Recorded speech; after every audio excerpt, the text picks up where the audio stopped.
शराबबंदी को लेकर बहुत आलोचना करते हैं और हम मान लेते हैं कि नवंबर में आपकी सरकार आ रही, आते ही शराबबंदी 1 घंटे में हट जाएगी। क्यों? पहली बात तो बिहार में शराबबंदी है ही नहीं। शराबबंदी का कानून है, जिस कानून के जरिए शराब की दुकानों को बंद कर दिया गया है और होम डिलीवरी को चालू कर दिया गया है। लोग कहते हैं शराबबंदी हटाइएगा। अरे भैया, मुझे हटाने की जरूरत क्या हो, तो पहले से ही शराब घर घर बिक रही है। दूसरी बात, क्यों कानून को हटाने की जरूरत है? क्योंकि इस कानून की वजह से बिहार का 15 से 20 हजार करोड़ का हर साल का नुकसान हो रहा है। और ये पैसा कहां जा रहा है? ये पैसा जा रहा है शराब माफिया के पास, भ्रष्ट अफसरों के पास, नेताओं के पास। तीसरी बात, इसका बहुत बड़ा नुकसान यहाँ के युवाओं के साथ हो रहा है। पहली बार बिहार के गांव गांव में सूखा नशा की बात आपको सुनने को मिलेगी। जहां आप जाइए, स्मैक और अदर जो इस तरह के ड्रग्स हैं, उसका प्रचलन बड़े पैमाने पर बिहार में बढ़ा है। चौथी बात, जिन महिलाओं के एम्पावरमेंट की बात कही जा रही है, शराबबंदी के कानून आने के बाद 8.5 लाख से ज्यादा केस हुए हैं।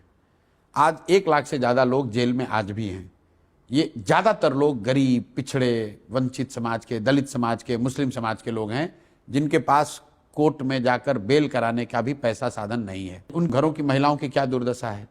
और मैं एक आखिरी बात कहता हूं कि जो लोग भी आपको कहता है कि बिहार में शराबबंदी अच्छा है, इससे महिलाओं को बड़ा फायदा हो रहा है, वायलेंस कम हुआ है, उसको जरा पूछिए, खासकर ये भाजपाइयों को या कांग्रेसियों को, कि अगर शराबबंदी इतना ही अच्छा है तो ये इतना बढ़िया मिठाई तुम लोग बिहार के लोगों को क्यों खिलाना चाहते हो? पूरा देश को क्यों इससे वंचित किए हो?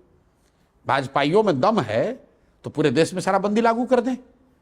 अगर शराबबंदी से इतना फायदा है तो मोदी जी उसको देश में क्यों नहीं लागू कर दे रहे हैं? अगर शराबबंदी से इतना फायदा है तो राहुल गांधी इसको कर्नाटक, तेलंगाना में क्यों नहीं लागू करा देते हैं?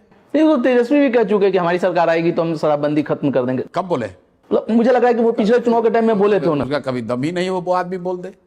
आप कभी बोले हो तो बता दिए। आप बिल्कुल मिसकोट कर रहे हैं। इन लोगों में इतना दम है। हमको कहा कि गांधी का पिक्चर लगाकर और शराबबंदी हटाने की बात करते हैं। मैंने कहा भाई, इसीलिए तुम्हें 9th फेल बताते हैं। क्योंकि सुनिए मेरी बात, वो आदमी को देखिए वो क्या कह रहा है कि गांधी का फोटो लगाकर शराबबंदी हटाने की बात कर रहे हैं। मेरे भाई, गांधी ने कब कहा है, कहाँ कहा है कि शराबबंदी लागू करने के लिए कानून बनाओ? तो जब आप 9th फेल हैं, जब आपको सरस्वती और शिक्षा से कोई लेना देना नहीं है, तो आप ऐसी बेवकूफ़ी वाली बात कहेंगे? गांधी ने अपने पूरे जीवन में शराबबंदी को सामाजिक प्रयास के तौर पर बताया। ये नहीं कहा कि कानून बनाकर शराबबंदी लागू किया जाए। ये तो ऐसे हुआ कि गांधी ने समाज को शाकाहारी होने की बात बताई।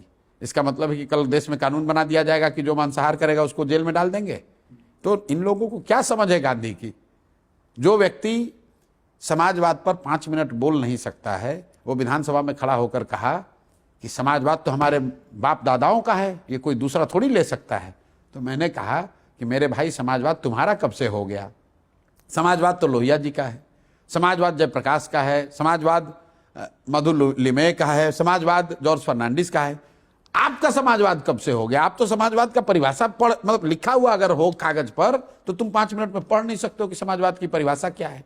ये इन लोग की दुर्दशा है, ये इनकी हालात है। ये क्या करेंगे बिहार?